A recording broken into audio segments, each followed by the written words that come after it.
Bapak Apoteker Nasrul Watoni.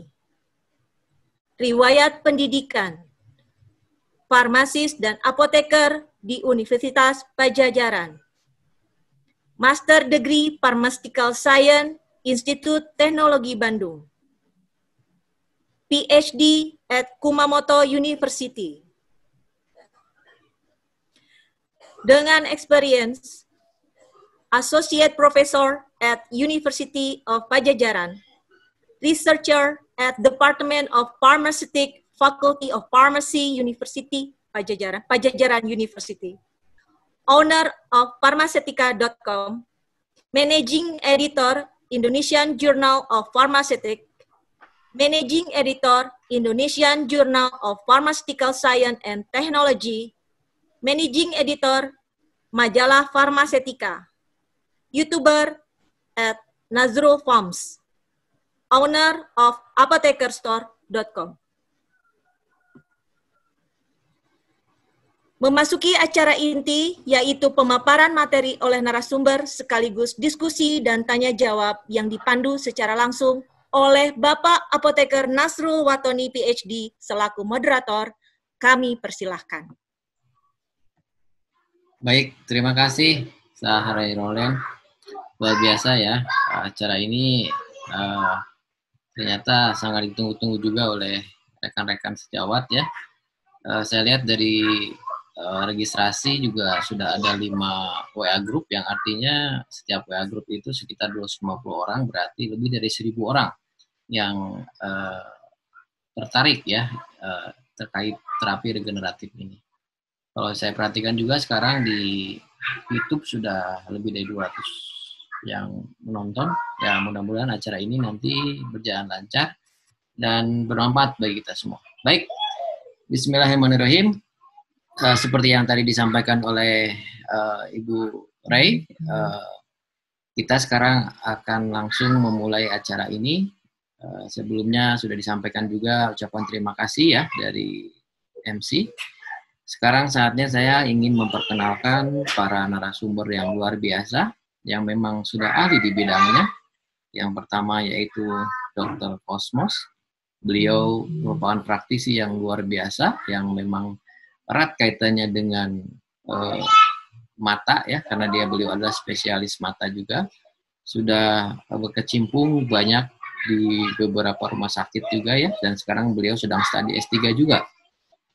Dr. Cosmos ini sekarang merupakan oftalmologis ya, dari departemen di Jakarta Eye Center Hospital, merupakan founder juga ya, dan seorang CEO juga nih, luar biasa. Mungkin nanti juga bisa kita sharing sama beliau terkait sisi bisnis ataupun sisi lain ya, terkait dari terapi regeneratif ini, terutama kaitannya dengan stem cell nantinya ya. Kemudian sebelumnya juga beliau pernah menjadi direktur di rumah sakit mata ya, dan sebelumnya juga sebagai medical director. Jadi memang luar biasa Dr. Cosmos ini. Memang intinya atau topiknya nanti akan khusus ya di bidang mata, tapi nanti akan secara umum ya bisa menjelaskan juga terkait terapi-terapi regeneratif ya, dari berbahan dari stem cell. Berikutnya pengalaman-pengalaman lainnya luar biasa, sangat banyak, jadi tidak bisa kita bacakan satu persatu.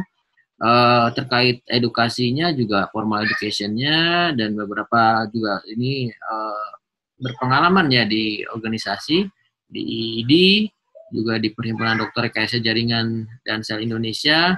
Jadi beliau sudah malang melintang di organisasi juga, di organisasi dokter ya Indonesia. Baik, untuk mempersingkat waktu, saya silakan Dr. Cosmos untuk mulai kita berdiskusi, kita mempresentasikan terkait terapi regeneratif ya. Silakan Dok. Ya, terima kasih moderator Kang Nasrul. Selamat pagi teman-teman semua. Hari ini kesempatan yang berbahagia ini saya diberikan kesempatan untuk sharing ya. Mungkin saya belum tentu yang menjadi ahli yang di bidang ini terbaiknya, tapi apa yang saya tahu saya ingin amalkan buat teman-teman semua, terutama pada saat ini berkesempatan untuk ngobrol, diskusi bersama teman-teman apoteker atau farmasi ya, karena biasanya saya sharingnya di dunia kedokteran. Oke, untuk mempersingkat waktu, semoga sharing ilmu dan pengalaman ini bisa berguna buat teman-teman semua. Ini saya akan bawakan presentasi saya yang berjudul Menuju Era Terapi Regeneratif Medicine bersama Mesenchymal Stem Cell. Suara saya, moderator, bisa terdengar jelas ya? Jelas, jelas. Silakan dilanjut, Dok. Ini PowerPoint-nya dari saya atau dari moderator nih? Langsung aja, Dok. Ini sudah di-share kok. Oh, udah di-share, oke. Ya, ini yang share dokter ya? Bukan, nanti saya yang bisa mengendalikan saya atau dari moderator? Oh, oke. Ini Mia ya? Ini dari Mia, Pak. Oke, Mia coba di-close saja. Iya, nanti dokter close saja. Ya. Terima kasih, Mia. Sama-sama, Pak.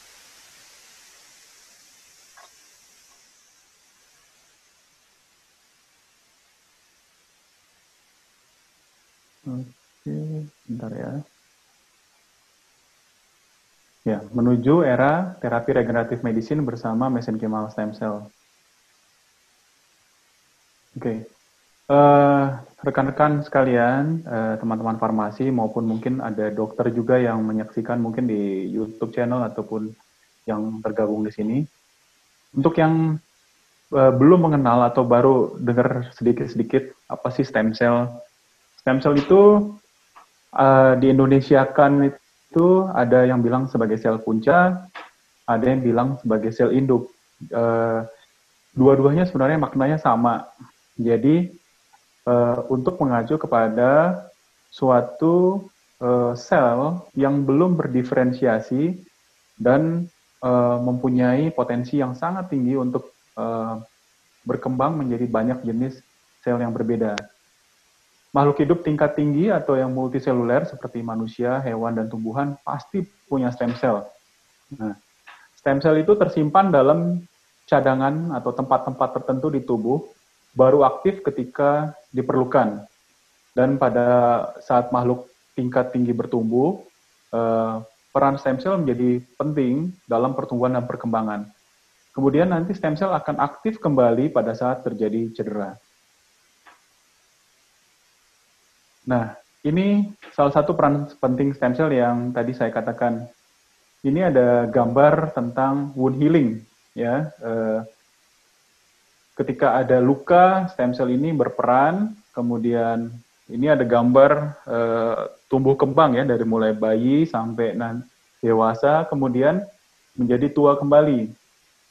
Pada saat manusia berkembang, bertumbuh dan berkembang, maka manusia ini akan bertambah tinggi, bertambah besar, namun kemudian ketika cadangan stem cell dalam tubuhnya mulai mengalami penuaan juga, maka manusia pun mengalami penuaan atau aging ya, atau kalau bahasa ilmiah senescence. Nah, ini di sini ada gambar tulang ya. Gambar tulang ini kita lihat ketika manusia tumbuh kembang dari mulai bayi, diameternya berkembang menjadi besar sampai menjadi dewasa. Begitu juga dengan panjangnya, yang sebelah kanan ini adalah panjangnya bertambah panjang. Ini adalah peran-peran penting dari stem cell. Oke. Nah, seperti tadi saya katakan bahwa yang namanya stem cell bukan cuma manusia ya, tapi tumbuhan juga punya. Jadi kalau pada manusia dewasa, tempat cadangan stem cell itu biasanya ditemukan di jaringan lemak, tulang, peredaran darah. Lalu kalau pada tumbuhan, kita mendapatkan stem cell itu biasanya pada pucuk tunas ataupun ujung akar, karena disitulah tempat titik-titik pertumbuhan. Pada hewan tingkat tinggi, seperti ya mamalia gitu ya, atau vertebra gitu ya, itu tempat cadangan stem cell-nya mirip seperti pada manusia dewasa. Nah, teman-teman sekalian, kenapa sih yang namanya stem cell ini menjadi sangat penting? Dulu kita mengenal yang namanya pengobatan itu adalah obat, ya. Kalau kita bilang eranya medicine 1.0 gitu ya. Lalu medicine 2.0 itu mulai berkembang yang namanya bedah. Apa-apa sudah bisa dilakukan pembedahan. Medicine 3.0 apa? Medicine 3.0 itu mungkin sudah berkembang yang namanya transplantasi organ ya. Jadi pindahin organ dari orang lain ke kita sendiri gitu ya. Namun kita nggak bisa menghambat ya. The future of medicine. Masa depan nggak bisa dihambat. Maka inilah yang kita akan bicarakan bahwa the future of medicine 5-10 tahun ke depan atau mungkin tahun depan kita akan menghadapi ini, tergantung dari kita tinggal di mana ya. Kalau mungkin negara maju sudah bukan the future tapi the future is now ya.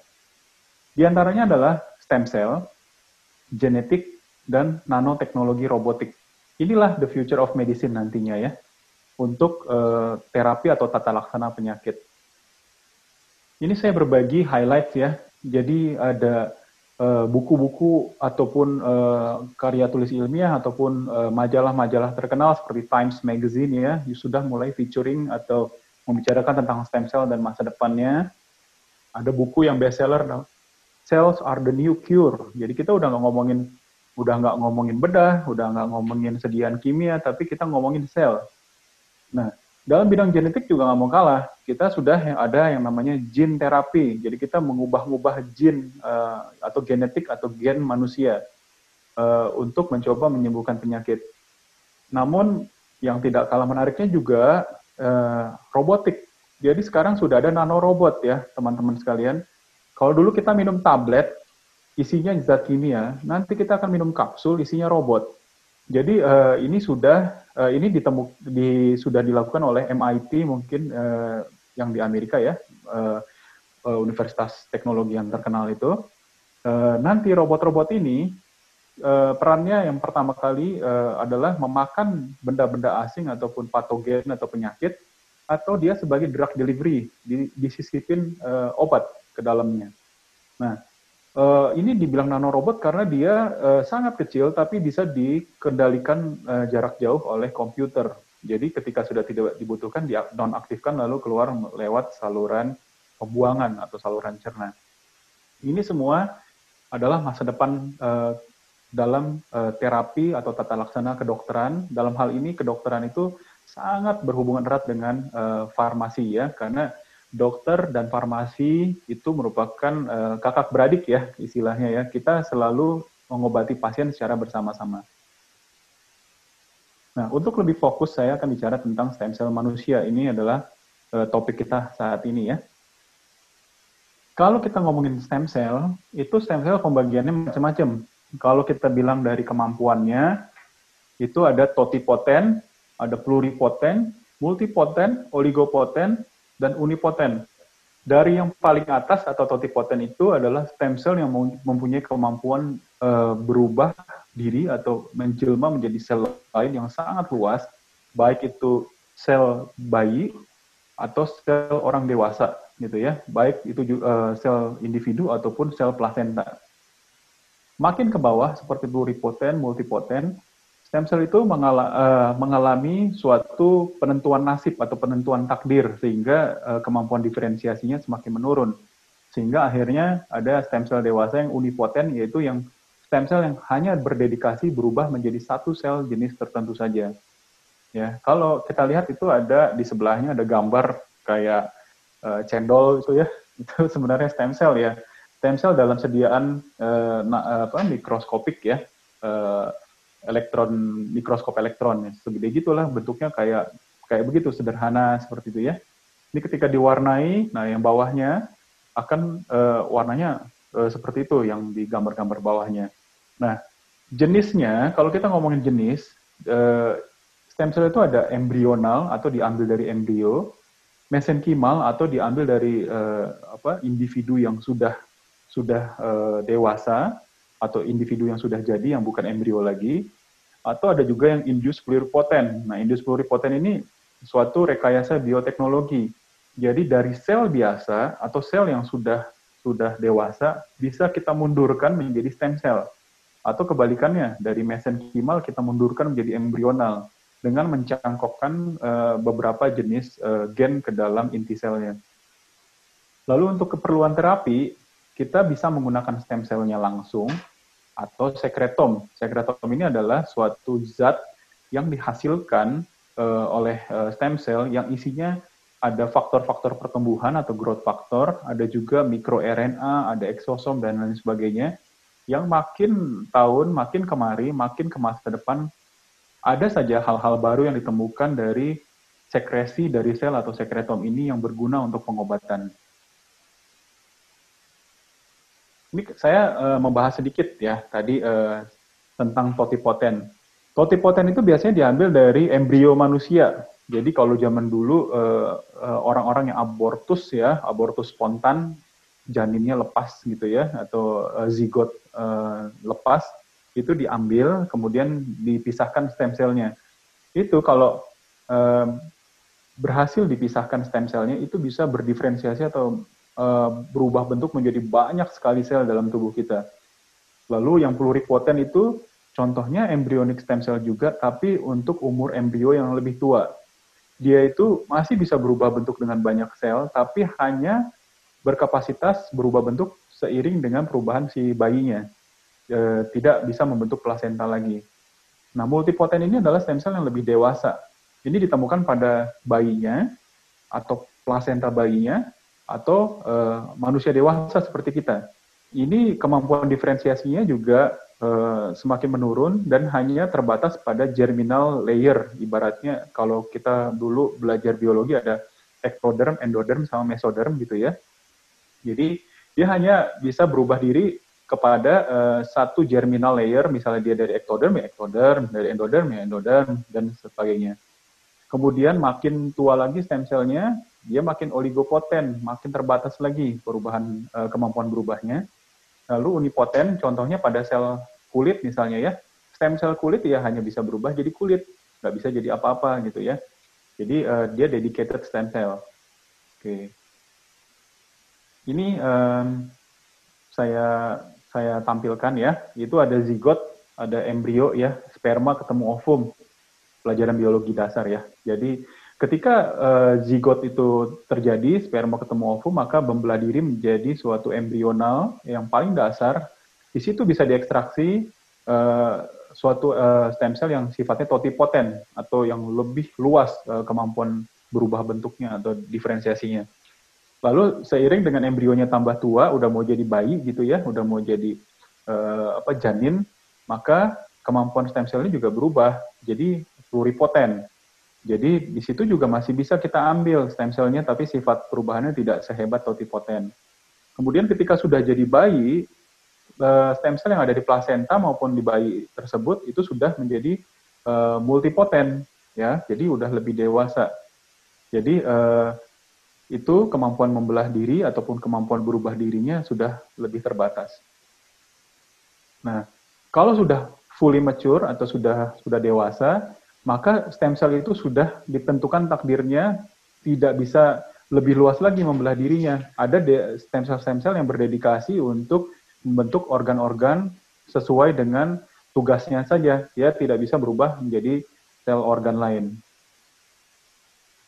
Ini saya sekilas berbicara atau sharing tentang indus pluripoten. Nah, ini tahun 2008 kalau nggak salah, ada dari Jepang, tempatnya Kang Nasrul ya, dapat Nobel. Jadi Profesor Yamanaka. Dia pertama kali memberitakan kepada dunia bahwa sel biasa pun bisa dirubah menjadi stem cell dengan cara mereprogramming sel tersebut dengan memasukkan gen tertentu. Gen itu ada OCT4, SOX2, CMIC, dan sebagainya pada inti selnya, sehingga selnya itu berkembangnya mundur, menjadi lebih muda. Ibaratnya menjadi lebih bayi selnya ya, menjadi lebih stem cell. Padahal dia tadinya udah sel kulit. Nah, Profesor Yamanaka ini mendapat Nobel dengan cara sel kulit dirubah menjadi stem cell, lalu dirubah lagi menjadi sel mata, sel retina.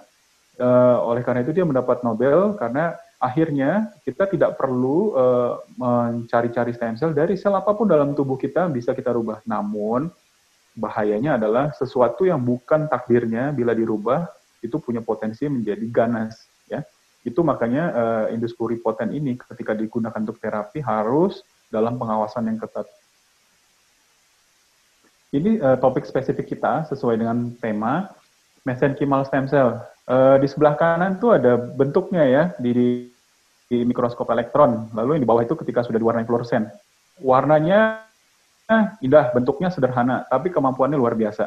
Ya, dia merupakan stem cell yang sifatnya sudah multipotensial, mesenchymal stem cell. Jadi tidak totipoten, tidak pluripoten, tapi sudah lebih multipotensial. Diekstraksi dari tubuh manusia, jadi bukan embrio. Karena di beberapa negara itu masalah etika itu sangat dipegang teguh ya. Contohnya di Indonesia kita tidak boleh menggunakan stem cell yang sifatnya embrional karena dari sisi agama, dari sisi kemanusiaan kita melarang karena itu berasal dari manusia yang janin ya. Jadi itu tidak boleh karena melanggar kemanusiaan. Lalu kita di Indonesia hanya boleh berkembang mesenchymal stem cell. Jadi mesenchymal stem cell ini berkembang luas karena lebih manusiawi dan hampir digunakan di seluruh negara dunia. Walaupun kemampuan diferensiasinya tidak sebanyak totipoten ataupun pluripoten, tapi dia punya kelebihan lain, kelebihan yang tidak dipunyai oleh stem cell yang lain. Ya, salah satu contohnya adalah antiinflamasi. Kemudian stem cell ini juga minimal atau bahkan ada penelitian yang berani menyebutkan non-rejeksi. Tidak ada rejeksi dari donor dari penerima atau resipien yang mendapatkan stem cell ini. Dan non-tumorigenik atau sangat kecil kemungkinannya untuk berkembang menjadi ganas. Nah, pada saat ini inilah menjadi pilihan klinisi untuk menjadi terapi medis. Namun mesenchymal stem cell ini sebenarnya udah lebih tua sekali perkembangannya, dimulai tahun 70-an ketika terapi stem cell sudah digunakan untuk kanker darah atau leukemia. Jadi kalau kita menderita leukemia, kita akan meracuni sumsum tulang kita untuk mematikan semua sel-sel ganas. Namun sebelumnya diambil dulu, diekstraksi dulu stem cell yang masih bagus di sumsum tulang. Ketika sudah dikosongin sumsum tulangnya setelah di kemoterapi, maka stem cell yang masih bagus ini dimasukkan kembali. Jadi sifatnya dari punya pasien dan untuk pasien itu sendiri, jadi autologus namanya. Namun sekarang sudah berkembang, bisa diambil dari orang lain, karena dari pengalaman saya pribadi juga, bahwa mesenchymal stem cell ini bahkan dipindah-pindahkan ke berbeda ras, berbeda saudara, atau artinya saya menyumbang stem cell mesenchymal untuk orang lain yang bukan keluarga saya, atau bahkan bukan ras saya ya, misalnya mungkin ke ras Kaukasoid atau ke ras Negroid dan sebagainya, ini bisa diterima tanpa rejeksi, ya, karena mereka secara epigenetiknya masih sangat dini ya, atau istilahnya antigen antibodinya itu tidak mengenali. Oke. Pada saat ini, tahun 70-an ini memang stem cell itu rata-rata berasal dari sumsum tulang. Nah, inilah yang tadi saya katakan bahwa mesenchymal stem cell ini punya kemampuan lain, walaupun dia berdiferensiasinya tidak sehebat golongan-golongan yang lebih dini stem cell-nya, totipoten ataupun pluripoten. Namun kemampuan lainnya adalah immunomodulatory effect, menekan reaksi imunitas. Ini hal yang menarik. Nanti pembicara kedua, sahabat saya, Pak Bayu, juga akan bercerita tentang kemampuan immunomodulatory ini bisa dikembangkan untuk kefarmasian bidang lain ya, atau bahkan untuk COVID-19 yang saat ini sedang merongrong kita. Kemudian ini bisa menginduksi atau induce regeneration, menginduksi regenerasi. Jadi dia memperbaiki kerusakan sel dan berproliferasi.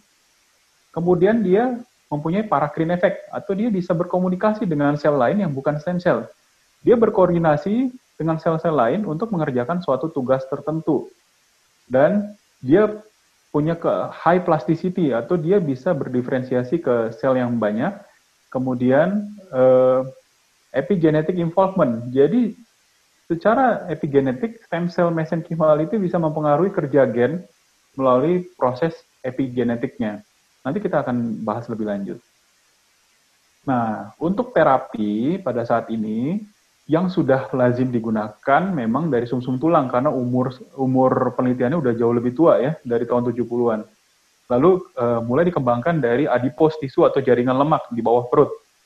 Jadi buat teman-teman sekalian, mungkin para ibu-ibu ya, yang kalau di Jakarta ini ya, kalau klinik-klinik kecantikan gitu ya, itu sambil sedot lemak, itu stem cell-nya digunakan kembali, diinfus lagi untuk anti-aging medicine. Jadi untuk menolak tua ya istilahnya ya, bukan menolak lupa, tapi menolak tua. Jadi untuk regenerasi secara umum. Nah, kemudian yang sedang saya kembangkan ini adalah menggunakan stem cell dari jaringan yang sebenarnya sudah tidak dipakai atau menjadi sampah, yaitu plasenta atau ari-ari. Jadi mungkin kita udah biasa ya, mungkin generasi saya, generasi yang di atas saya, itu yang namanya stem cell dimasukin di kendi, disuruh bawa pulang sama dukunnya atau sama bidannya gitu ya. Ini Bu, simpan baik-baik, jangan disemutin gitu ya, nanti berbahaya gitu ya, nanti mungkin jadi sakit-sakitan anaknya atau dikubur di belakang rumah gitu ya. Sebenarnya dia punya kemampuan medis untuk mengobati macam-macam penyakit.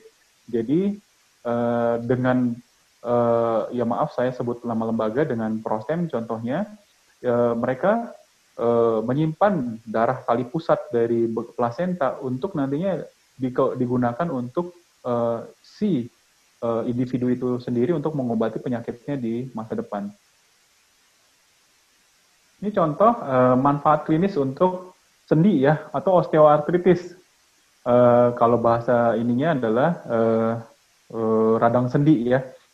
Itu kita lihat bahwa stem cell itu bisa merangsang pertumbuhan kartilage persendian, kemudian merangsang pertumbuhan tulang, lalu dia bisa menekan inflamasi di sendi. Karena tadi sifat-sifat stem cell yang antiinflamasinya. Dan ini di kedokteran ortopedi atau kedokteran tulang ini sudah menjadi suatu kurikulum. Jadi untuk radang sendi yang kronis itu disuntik stem cell di lututnya ya. Ini saya tampilkan di sebelah kiri ini ada gambar mikroskop elektron bagaimana stem cell ketika habis disuntikkan ke dalam sendi pelan-pelan berdiferensiasi untuk merangsang regenerasi dari sendi lutut yang sudah cedera karena peradangan atau radang sendi tersebut. Kita lihat dari satu sel ini, kemudian dia pelan-pelan berdiferensiasi, lalu merangsang pertumbuhan tulang di sini ya. Kemudian lama-lama menjadi suatu tulang yang solid dan jaringan kartilage yang solid atau tulang rawan yang solid ya.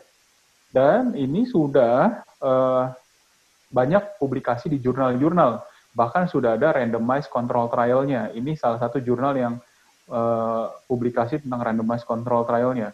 Nah, kalau di kedokteran itu, kalau suatu terapi itu sudah melewati suatu randomized control trial dengan baik dan hasilnya memang signifikan, ini sudah bisa menjadi suatu terapi yang dilakukan di klinik gitu ya, atau di rumah sakit. Oke, ini tentang luka bakar ya. Stem cell ini bisa digunakan untuk luka bakar. Jadi si stem cell atau mesenchymal cell ini bisa nantinya ketika disuntikkan akan mengarah atau homing istilahnya ke daerah yang cedera tersebut, lalu merangsang wound healing dengan cara dia menekan atau regulasi dari sitokin-sitokin yang terjadi, kemudian merangsang pertumbuhan kulit. Ini bukan cuma dongeng ya, itu ya ada gambar tangan tuh di sebelah kanan ya. Ini tangan teman saya sendiri ya. Jadi malam-malam dia WA saya, tangannya kena bakar ya. Kalau nggak salah dia lagi masak apa gitu ya. Tangannya kebakar, terus saya bilang nanti saya kirim ya sekretom dari stem cell, nanti kamu oles-oles gitu ya. Nggak butuh waktu lama, 3 hari dari yang tadinya parah ya, dia nggak kirim foto yang pas parahnya, mungkin dia sendiri paranoid ya untuk memotonya, tapi dia kirim saya udah setengah sembuh ya, dalam 3 hari sudah mengalami penyembuhan. Itu yang atas itu ya, foto yang atas. Kemudian yang foto yang bawah itu dalam seminggu tuh sudah hampir rata dengan kulit aslinya. Dan ini sekretom stem cell yang kita pakai adalah sekretom kebetulan dari penelitian saya yang tadinya untuk mata, masih ada sisa sekretomnya, saya berikan untuk beliau dari bayi, dari plasenta bayi. Ya, jadi ini bukan dongeng ya, stem cell untuk memperbaiki luka bakar. Untuk jantung, nah ini sudah ada penelitiannya sebenarnya di luar negeri dan di Indonesia juga sudah mulai dijalankan penelitiannya. Jadi stem cell ini diinjeksikan ke peredaran darah jantung. Dia nanti akan tujuannya untuk memperbaiki jaringan yang iskemik atau jaringan yang sudah mati mungkin karena blok ya. Biasa kalau serangan jantung tuh koroner, kan ada jaringan jantung yang mengalami iskemik. Dia akan merangsang neovaskularisasi atau kolateralisasi gitu ya, sehingga peredaran darah jantung baru itu tercipta. Sehingga kerja jantung menjadi lebih maksimal dari yang sebelumnya. Dan ini juga sudah publikasi ya, sebelah kiri ini ada publikasi jurnalnya, maaf mungkin gambarnya kurang jelas. Nah, untuk ginjal juga stem cell bisa berperan ya, ini juga sudah banyak, mungkin banyak rumah sakit ataupun klinik-klinik yang sudah mulai menjalankan layanan berbasis penelitian untuk penyakit ginjal, gagal ginjal. Dilakukan penyuntikan stem cell baik di parenkimnya atau di jaringan ginjalnya atau diinfuskan ya ke dalam vena. Lalu pelan-pelan dia akan merangsang regenerasi pada ginjal sehingga dan perbaikan pada ginjal sehingga urium kreatinin itu turun, fungsi ginjal menjadi maksimal ya, menjadi lebih baik gitu ya. Ini sudah ada publikasinya juga. Di sebelah kiri udah ada review artikelnya dan hasilnya cukup baik ya. Ini yang penelitian yang saya lakukan sendiri ya untuk mata. Saya mengambil mesenchymal stem cell-nya itu dari plasenta ya, dari plasenta donor. Namun kalau di luar negeri itu juga bisa digunakan, ada yang menggunakan dari jaringan lemak, dari sumsum tulang, atau ada dari saya, seperti saya tali pusat. Maaf ini tali pusat bukan bone marrow ya, tapi umbilical cord. Saya salah tulis itu. Nah, indikasi yang sudah dikerjakan untuk penyakit mata yang sudah uji klinis adalah untuk degenerasi makula. Itu hasilnya cukup baik. Kemudian yang saya kerjakan sendiri ataupun yang di luar negeri juga sudah dikerjakan retinitis pigmentosa. Nanti saya akan sharing sedikit tentang penelitian saya sendiri ini untuk S3 saya. Ini adalah retinitis pigmentosa ini sebenarnya adalah suatu penyakit genetik di saraf retina mata. Kemudian kelainan kornea juga sudah mulai ada uji klinisnya dan sudah mulai digunakan untuk penyakit-penyakit mata lainnya. Nah ini yang penelitian saya ya. Jadi retinitis pigmentosa itu adalah suatu penyakit genetik pada retinanya shutdown atau retinanya mati pelan-pelan dari mulai pinggir menuju tengah. Sehingga penglihatannya lama-lama hilang, sehingga hanya tinggal bagian tengahnya seperti melihat dari sedotan. Ini contohnya ada foto retina. Kalau misalnya kita ke klinik mata atau rumah sakit mata, ada foto retina, gambarnya seperti ini. Kalau sehat, gambarnya bersih, ya. Lalu pada retinitis pigmentosa ini ada bercak-bercak hitam menandakan kematian retina mulai dari pinggir, kayak obat nyamuk. Menyisakan hanya bagian tengahnya saja yang masih sehat, sehingga penglihatannya kita sebut tunnel vision atau seperti melihat dari terowongan. Ya, ini saya melakukan terapi pada 18 pasien dan hasilnya pasien merasakan perbaikan ya, terutama penglihatan sentral. Karena stem cell itu punya sifat-sifat tertentu ya. Jadi stem cell itu untuk yang sudah mati, nggak tahu ya pada tempat yang lain. Tapi kalau pada mata dia memperbaiki yang dying cell. Jadi kalau sudah dead cell, dia kecuali stem cell ini diinduksi menjadi sesuatu, hasilnya kurang signifikan. Tapi kalau dying atau sekarat, hasilnya cukup baik karena stem cell ini dia homing kepada daerah-daerah yang sitokin inflamasinya sangat tinggi, atau sitokin inflamasi ini kan dikeluarkan oleh sel-sel yang sedang dying atau sekarat atau sedang dalam istilahnya pergumulan atau istilahnya pertarungan terhadap penyakit kah atau terhadap suatu kematian genetik seperti itu. Ini saya sudah publikasi untuk safety-nya ya. Jadi saya suntikan ke 18 orang, hasilnya 18 orang ini tidak ada efek samping, tidak ada rejeksi dan sebagainya, pasiennya sehat-sehat aja. Ini saya publikasi di Elsevier waktu itu ya. Jadi aman. Dan uniknya dari 18 pasien ini ada yang rasnya atau suku Jawa, suku Ambon, ada ada yang dari Padang kalau nggak salah, sementara donor plasentanya itu, atau yang menyumbangkan plasenta bayinya untuk penelitian saya itu adalah sukunya Jawa kalau nggak salah. Jadi tidak ada rejeksi walaupun mereka beda-beda ras, beda-beda suku. Ini adalah sekilas saya hasil penelitian saya. Ini adalah suatu tampilan elektroretinografi. Biasanya kita menilai kelistrikan retina ya, kayak kalau di jantung EKG. Kalau EKG sudah datar ya maaf mungkin individunya sudah wafat ya. Sama kalau ini gelombangnya sudah datar, maka retinanya atau sarafnya sudah wafat ya. Kita lihat warna-warni yang lain selain merah itu menandakan kelistrikan retina di luar bagian tengah ya, atau yang di bagian perifer. Ini pasien saya ini, salah satu pasien saya dari 18 orang ini, hanya bagian tengahnya yang masih hidup karena hanya grafik merahnya saja yang amplitudo gelombangnya atau kelistrikannya sudah sangat minimal, yang lain sudah datar. Oke, ini kita ambil grafik pre-nya, artinya pre-injeksi. Kemudian saya injeksi stem cell, lalu lihat di H+30-nya ya, hari ke-30-nya. Gelombangnya mulai naik amplitudonya ya. Jadi kelistrikannya mulai naik. Dan kalau pasien ditanya, dia yang tadinya cuma ngurung diri di kamar, dia seorang mahasiswa kalau nggak salah dulu ya pekerjaannya, akhirnya sudah berani keluar rumah dan main sepedaan gitu ya. Nah, yang saya kagetnya di H+90, ketika H+90 gelombang listriknya yang pinggir-pinggirnya yang tadinya datar, kita lihat di pre, kita lihat di H+90 sudah mulai ada gelombang sedikit-sedikit ya, yang warna lain selain warna merah, sementara warna merahnya naik terus amplitudonya, dan ketika mereka kontrol di H+90, pasien ini bahkan bikin testimoni, kita rekam ya waktu itu, dia nyetir sendiri, yang tadinya dia buta, nggak berani kemana-mana, gitu ya. Ya, sebenarnya bukan buta ya, tapi low vision ya. Nggak berani kemana-mana. Sekarang dia nyetir sendiri. Dan H180 ini, dia menemui saya di Jakarta.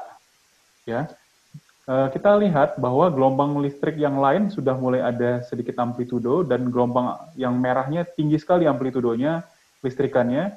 Dan dia bilang, maaf dok, saya nyetir sendiri dari Jogja ke Jakarta. Yang tadinya di rumah gitu ya, saya kaget sendiri. Saya bilang, waduh, saya nggak tanggung ya kalau ada apa-apa, karena ini masih dalam penelitian, seperti itu ya. Jadi dia sudah nyetir sendiri ke Jakarta, yang tadinya dia hanya mengurung diri di rumah. Ini dari salah satu pasien saya yang penelitian S3 saya. Nah, namun demikian keberhasilan terapi stem cell tiap-tiap peneliti kayaknya nggak sama ya, karena stem cell itu bukan obat, jadi hasilnya atau efikasinya itu sangat-sangat banyak faktor yang mendukung ya, atau faktor yang mempengaruhi, karena dia merupakan materi biologis. Jadi kita harus paham betul sifat dan mekanisme kerjanya. Ya, nanti sebentar saya kasih sharing tentang mekanisme kerjanya. Kemudian yang paling penting untuk keberhasilan terapi stem cell adalah seleksi pasien. Pasien mana yang akan mendapatkan stem cell, mana yang tidak lagi bisa diberikan stem cell. Kalaupun diberikan, bagaimana metode pemberiannya, waktu atau kapan diberikannya, lokasi pemberiannya. Karena stem cell ini punya kemampuan homing ya. Ya, saya cerita selalu sama teman-teman sharing, saya suntik di mata, kemudian rambut pasien yang tadinya memutih mulai tumbuh rambut yang hitam, jadi larinya ke rambut gitu ya. Saya suntik di mata, lalu maaf ya, ada pasien yang disfungsi ereksi membaik gitu ya, padahal suntiknya di mata. Mungkin sesuatu inflamasinya lebih signifikan di daerah lain, sehingga stem cell-nya homing ke situ. Jadi kita benar-benar harus mengerti betul lokasi pemberiannya dan kapan diberikannya, kemudian cara follow up atau memeriksakan hasilnya. Nah, terapi stem cell ini saat ini belum menjadi terapi seperti kita pengobatan di rumah sakit atau klinik, karena dalam perkembangan legalitasnya ini baru boleh diberikan kepada pasien-pasien yang no hope no option. Jadi Departemen Kesehatan dalam hal ini ada Komite Sel Punca Nasional mengeluarkan suatu formulir no hope no option yang harus ditandatangani oleh pasien ketika dia mau mengadakan terapi stem cell. Isinya apa? Bahwa ini adalah merupakan layanan berbasis penelitian. Jadi ibarat kata kita sama-sama melihat hasilnya. Jadi bukan suatu garansi suntik stem cell akan sembuh seperti itu, tapi kita menjadi sama-sama melihat hasilnya seperti apa, kemudian hasil yang didapatkan akan kita publikasikan seperti itu. Karena ini akan menjadi suatu asupan buat peneliti-peneliti lainnya. Nah, mesenchymal stem cell itu sekarang berubah nama, yang tadinya MSC itu singkatan mesenchymal stem cell, sudah banyak peneliti yang menganjurkan nama yang berbeda menjadi medicinal signaling cell. Kenapa? Karena ternyata mesenchymal stem cell ini perannya dia sebagai ketua kelompok, perannya dia sebagai ibaratnya ketua RT gitu ya. Dia itu manajer yang sangat luar biasa. Dia dalam suatu proses cedera atau suatu proses pertumbuhan, dia menjadi pengatur atau GM-nya atau general manajernya supaya simfoni atau orkestra regenerasi itu berjalan lancar. Inilah hebatnya si mesenchymal stem cell. Jadi dia memperbaiki kolaborasi kerja antar sel. Dan stem cell ini personalized medicine. Jadi kita selalu bilang kepada pasien-pasien, jangan sharing apa yang kamu dapatkan sebagai hasil hasil terapinya kepada orang lain. Karena belum tentu orang lain mendapatkan hal yang sama. Karena ini sangat personalisasi. Tergantung tadi usia pasien, kemudian ada peradangan lain dalam tubuhnya mungkin, atau genetik pasien dan sebagainya, sehingga masing-masing pasien itu mengalami perbaikan yang berbeda-beda. Seperti itu. Jadi ini lebih personalized medicine. Oleh karena itu, ketika kita mau terapi stem cell, kita harus benar-benar informasikan, edukasikan pasiennya dengan baik sebelum melakukan terapi stem cell agar pasien tidak menjadi terlalu berharap ataupun bahkan depresi terhadap terapi stem cell. Nah, ini yang saya mau sharing, kemampuan-kemampuan stem cell. Stem cell atau mesenchymal stem cell pada khususnya mempunyai kemampuan imunomodulatori. Jadi dia surface antigennya yang berada pada permukaan selnya itu dan signaling molekulnya itu bisa menekan aktivitas sel-sel imun. Ibarat kata kalau bahasa sederhananya, ketika mesenchymal stem cell masuk ke daerah sesuatu, sel lain tuh nunduk menghormat gitu ya. Jadi yang lain tuh langsung stop aktivitas. Bahkan misalnya nih ya, ada suatu perlawanan sel imun terhadap suatu penyakit gitu ya. Ketika stem cell masuk, maka sel imun ini hormat nih kepada stem cell-nya gitu ya. Dia langsung berhenti atau menurunkan aktivitasnya. Oleh karena itu, stem cell ini, mesenchymal stem cell, dikatakan mampu menekan aktivitas sel imun. Nah, kemudian mesenchymal stem cell atau MSC menginduksi regenerasi. Karena mesenchymal stem cell terutama ketika di kultur gitu ya, itu menghasilkan growth factor yang disekresikan yang bisa menginduksi regenerasi sel. Jadi ada growth factor yang keluar, baik itu di kultur maupun ketika diinjeksikan ke dalam organ tertentu, dia menghasilkan growth factor yang merangsang pertumbuhan dari sel lain. Jadi ketika dia hadir, selain dia menekan sel imun, dia juga merangsang pertumbuhan atau perbaikan atau repair dari sel itu dengan suatu proses regenerasi. Ini contohnya pada saraf ya. Kita melihat bahwa ada growth factor yang dihasilkan oleh mesenchymal stem cell, contohnya adalah BDNF, NGF, dan FGF2 yang merangsang pertumbuhan sel saraf. Nah, ini yang dikatakan paracrine effect. Jadi mesenchymal stem cell itu mampu mensekresikan suatu soluble faktor. Kita namakan faktor karena sampai saat ini namanya masih kontroversi antara peneliti, masing-masing memberikan nama sendiri-sendiri ya. Jadi kita katakan sebagai umumnya adalah soluble faktor, yaitu suatu zat-zat yang tercampur di dalam plasma gitu ya, plasma sel, mampu mensekresikan soluble faktor yang bisa sirkulasi dalam peredaran darah ataupun berinteraksi dengan sel-sel terdekat untuk komunikasi. Jadi ketika stem cell datang, dia langsung gaul gitu ya, istilah kata sederhananya. Dia langsung bergaul dengan stem cell dengan sel-sel lain di sekitarnya. Sehingga sel-sel lain itu tahu stem cell masuk dan dia hormat gitu ya. Sehingga sel-sel lain di organ atau sel-sel lain yang dekat dengan stem cell itu akan berkolaborasi kepada stem cell tersebut untuk melakukan suatu proses perbaikan atau repair. ya. Itu adalah paracrine efeknya. Nah, mesenchymal stem cell itu mempunyai plasticity yang cukup baik. Jadi apa itu plasticity? Yaitu mampu berdiferensiasi menjadi berbagai macam sel. Dari satu sel mesenchymal yang diambil dari bone marrow atau sumsum tulang, contohnya di gambar ini, dia bisa berubah menjadi otot, bisa berubah menjadi kulit, atau darah, atau mungkin tulang, sel saraf, dan sebagainya. Jadi dia bisa berubah menjadi sel-sel lain dalam organ tubuh kita. Oke. Nah ini satu hal lagi yang saya temukan dalam penelitian saya, S3 saya, yaitu kemampuan mesenchymal stem cell pada epigenetik. Ya. Jadi, mesenchymal stem cell ini mampu mempengaruhi epigenetik dari sel lain. Apa sih epigenetik? Nah, saya mungkin jelaskan secara singkat dan umum saja.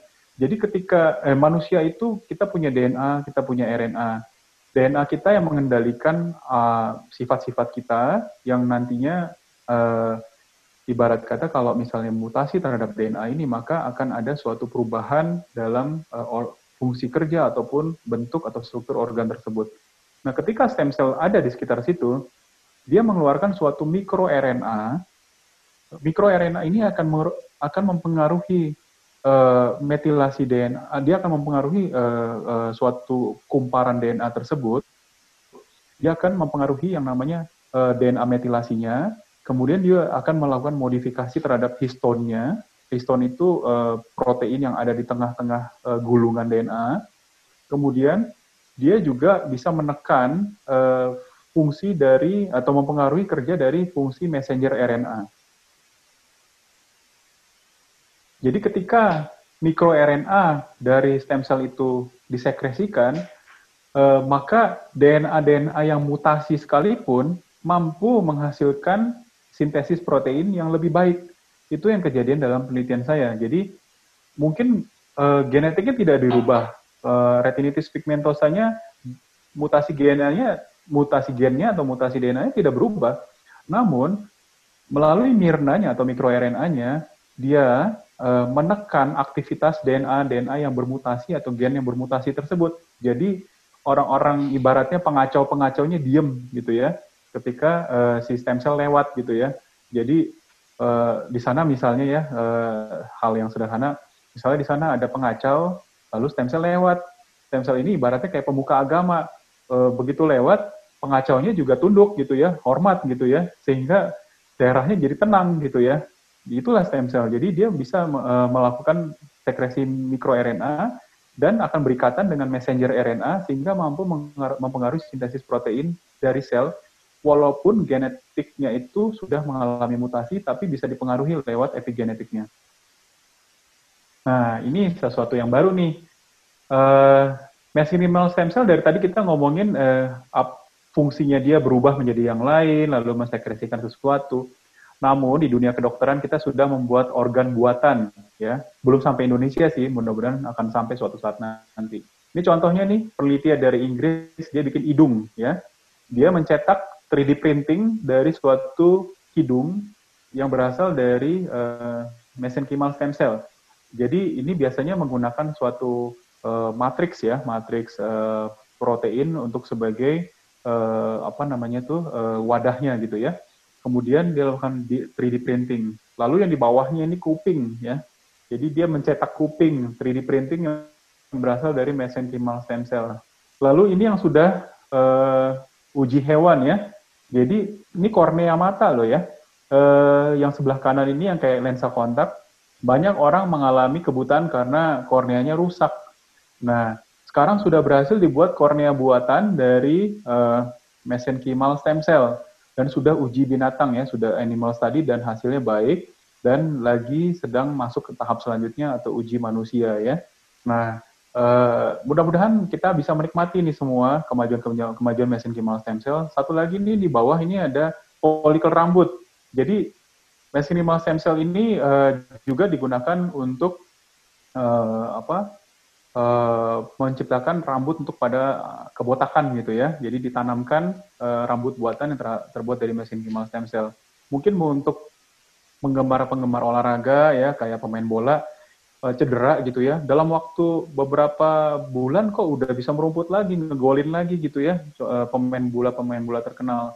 Itu mereka mereka melakukan injeksi stem cell pada lututnya ya, supaya mereka bisa cepat regenerasi, kalau enggak ya mereka bisa keluar kontraknya ya, didepak dari klub mahalnya ya.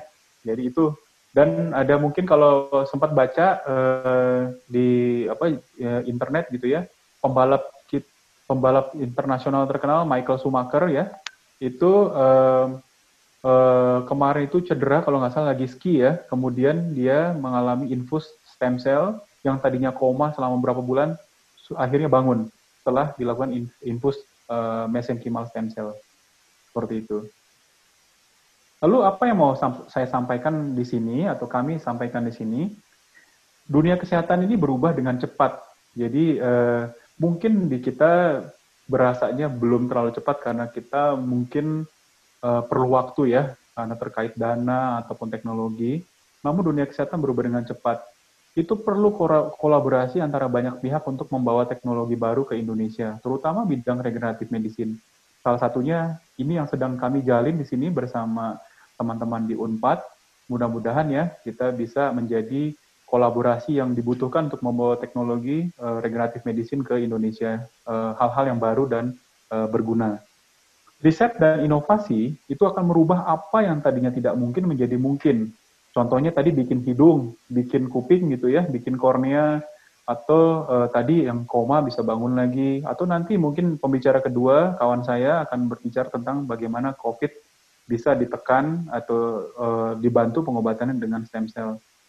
Kemudian mesenchymal stem cell itu menawarkan harapan untuk masa depan. Jadi mari kita sama-sama kolaborasi untuk membawa kemajuan di Indonesia, terutama sektor kesehatan.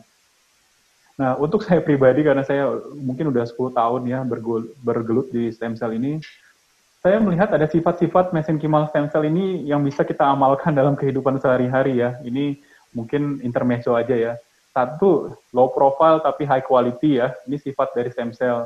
Kemudian sifat dari stem cell ini meredam pertikaian. Jadi dia antiinflamasi ya, itu bisa kita amalkan ya, kita tiru ya. Kemudian berkomunikasi dan mempengaruhi lingkungan sekitar untuk menciptakan efek yang positif. Ini efek parakrin. Ini juga bisa kita tiru ya dalam kehidupan sehari-hari. Kemudian mampu menjalankan peran apa saja dalam kehidupan untuk kebaikan, yaitu diferensiasi. Stem cell itu bisa berubah dari ujung rambut sampai ujung kaki ya, semua organ dia bisa berubah. Jadi nggak mesti suatu jabatan yang tinggi, bahkan mungkin kita menjadi sesuatu jabatan yang biasa-biasa pun kita harus bisa menjalankan peran apa saja. Kemudian dia memperbaiki sel lain atau lingkungan yang rusak untuk menumbuhkan sesuatu yang baik atau regenerasi. Ini juga bisa kita amalkan dalam kehidupan sehari-hari. Dan memperbaiki suatu sistem yang rusak dengan meredam aktivitas komponen sistem yang rusak tersebut. Jadi kalau ada suatu sistem yang rusak, pasti ada komponen yang rusak. Lalu stem cell secara epigenetik menekan komponen yang rusak itu. Nah, ini juga kita bisa amalkan. Jadi kalau kita tahu ada suatu sistem di lingkungan kita yang rusak, kita bisa bantu redam supaya sistemnya bisa berfungsi kembali dengan baik. Dan itulah sifat-sifat stem cell lainnya akan banyak lagi nanti mungkin dipublikasikan. Kita akan banyak mendapatkan manfaat dari penelitian stem cell. Oke, demikian dari presentasi saya. Terima kasih. Ini adalah moto yang sering saya amalkan ya. Saya berupaya menciptakan sesuatu ya, create hope beyond vision. Ini tagline atau moto hidup saya. Jadi bagaimana kita menciptakan suatu harapan baru melebihi dari visi dari yang ada sekarang gitu ya. Dengan stem cell ini mungkin kita bisa bantu lebih banyak orang. Dan kalau teman-teman atau mungkin ada dari sektor farmasi, teman-teman lainnya semua ada yang tertarik untuk penelitian, untuk dukungan atau bantuan riset, ide-ide apa, silakan ya. Ini ada email saya, dr.kosmosmangunsong@gmail.com. Monggo ya, mangga silakan di kontak saya, kita bisa kolaborasi bareng. Ini sekali lagi terima kasih kepada teman-teman di Universitas Padjadjaran yang telah memberikan kesempatan untuk kita sharing bersama di sini. Terima kasih, demikian dari saya. Ya, terima kasih Dr. Kosmos. Ya. Alhamdulillah kita banyak informasi yang baru ya. Saya setuju bahwa stem cell ini merupakan salah satu dari the future of medicine ya, selain genetik dan robotik.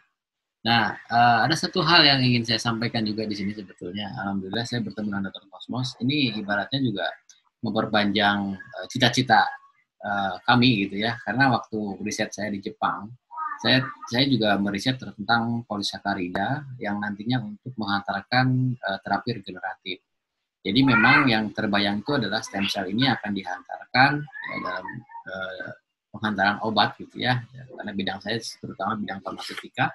Jadi nanti kita akan coba berkolaborasi nantinya nih. Jadi insya Allah kalau memang nanti kita bisa jalan nih penelitian kita ke depannya, kita sudah mendapatkan sumber-sumber atau rekan-rekan kolaborator yang memang sudah ahli di bidangnya di Indonesia ya, walaupun memang misalkan ke depan kita akan, makanya di judul topik di sini kita pilih tantangan.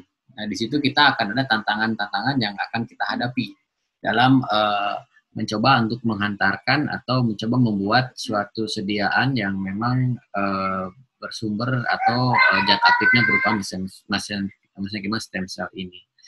Kalau kita review sedikit tadi, memang stem cell ini tadi saya juga luar biasa yang hal-hal yang bisa diamalkan oleh stem cell ini seperti raw profile high quality, meredam pertikaian segala macam, ini seolah-olah itu bisa menjawab apa yang ada atau penyakit-penyakit apa yang akan kita hadapi saat ini. Makanya di situ dikategorikan sebagai the future of medicine.